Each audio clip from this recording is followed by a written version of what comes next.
Hello everyone, welcome to a new video where we can learn a new concept which is called triangulation. So let's see this position. In this position we know that black can draw the game, whether it is white to play or black to play. This is going to be a draw because king d5, okay, or it is a king b5, whatever white plays. Black is going to play the useful waiting move king c8, and when king d6 happens, king d8, c7 check, king c8, and king c6 is stalemate. And such kind of positions generally end in a draw. So now let's change the position. Let's add one pair of pawns where one pawn is on, or one black pawn is on a6 and one white pawn is on a5. Here also, white may wonder how to win the game because white king is trying to go to b6 to capture the a6 pawn and win the game. But as it is white to play, white has to find a way to win the game. So let's say, as an example, king moves to d5. Black plays the king to c8.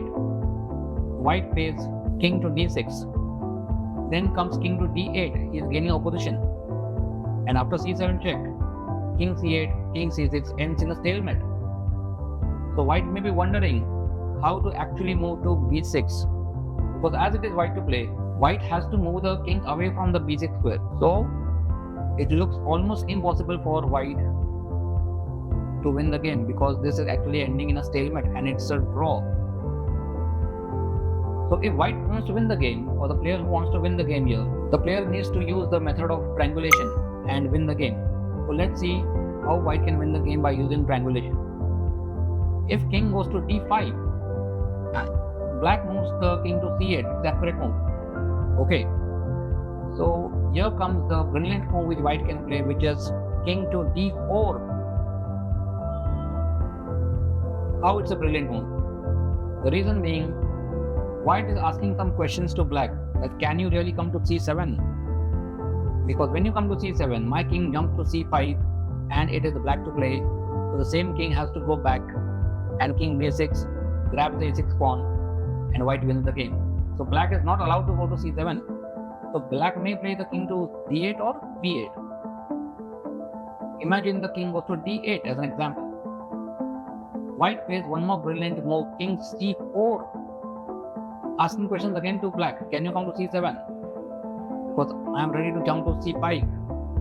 Looks like c5 and c7 are corresponding to each other. So king has to later go back and then king b6 and white wins the game. So black king has to play king c8. One more brilliant move by white is king d5. Again asking the same question, can you come to c7? The answer is no, because of king c5. So what else the black can do here? He can either move to d8 or b8. Whatever he plays, whether it's king d8 or b8, king d6 will happen and white is going to gain the opposition, whether it is diagonal opposition or it is direct opposition. So if king d8, king d6,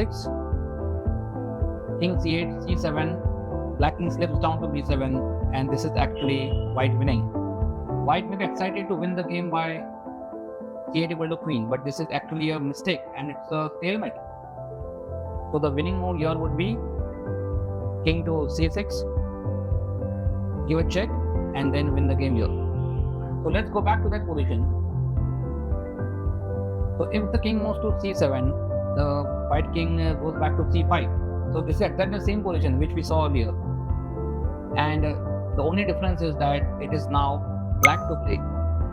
So how did white manage to reach the same position and just give the move to his opponent? It did this by using the triangulation method. The king actually used the triangulation method. King moved to d5, then d4, then c4, and then back to d5. So look at the triangle. Similarly, black was not able to triangulate because he was on the last rank, and he is not able to triangulate there. That's the reason white won the game here, and white should win the game by using the triangulation method.